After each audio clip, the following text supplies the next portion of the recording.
צורת משוב של המאמן, וכיצד היא מפתחת את החשיבה של השחקן.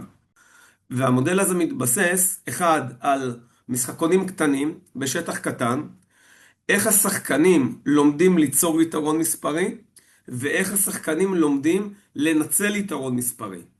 איך המאמן מפתח את השחקנים בעזרת שאלות, לא תרוץ לפה, תרוץ לשם, תמסור תבעט, אלא בצורת שאלות שהוא בעצם מנחה את השחקנים, מה הם היו צריכים לעשות, להעיר, ולרוב אנו בתור מאמנים, אנחנו מתייחסים כמעט תמיד לשלב הרביעי, כלומר אנחנו רואים את התוצאה ואומרים, הוא לא קיבל החלטה טובה, או שהביצוע לא היה טוב. לפעמים אנחנו יורדים לשלב השלישי, שהשחקן לא קיבל החלטה טובה, הוא היה צריך למסור לצד ימין, אבל מסר לצד שמאל. אבל לרוב אנחנו מתעלמים מכל זה, אנחנו מסתכלים רק על רמת הביצוע, ורוב הפעולות נמדדות בדרך כלל, אולי לפעמים בשלבים הראשונים, ואנחנו בתור מאמנים לא מנתחים את זה, לא מנתחים את שלב הסריקה, לא מנתחים את שלב הזיהוי האפשרויות, אולי הוא כן סרק, אבל הוא לא זיהה את האפשרויות הנכונות. ואני יכול להגיד לכם שבתוך המודל הזה, יצא לי לתת משוב מאות פעמים, והרבה פעמים אמרתי לשחקן, אתה קיבלת החלטה נכונה, פשוט לא פעלת בצורה מהירה יותר. 2 נגד 1.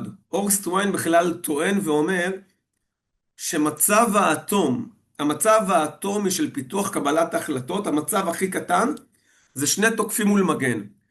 כי בסיטואציה הזאת, השחקן שמחזיק בכדור, הוא צריך לדעת מתי לכדרר, לפי העמדה של המגן, לדעת מתי למסור, לאן למסור, וגם השחקן שבלי הכדור, צריך לדעת איזה תנועה לבצע. האם לבצע עקיפה, האם לבצע תנועה אלכסונית אחרי הגב של השחקן. בגלל זה הבסיס של 2 נגד 1, סופר חשוב לפיתוח קבלת ההחלטות של השחקן. עכשיו אני רוצה להראות לכם איזה משחקון קטן, שתבינו למה אני מתכוון בפיתוח קבלת החלטות במצב של 2 נגד 1. A מוסר לשחקן B, ורץ לבצע הגנה. ברגע ששחקן B מקבל את הכדור, הוא צריך לקבל פה החלטה מסוימת. האם עכשיו הוא מכדרר בשינוי קצב ועובר את השחקן, או האם הוא מבצע מסירה כפולה, הוא צריך לקבל החלטה.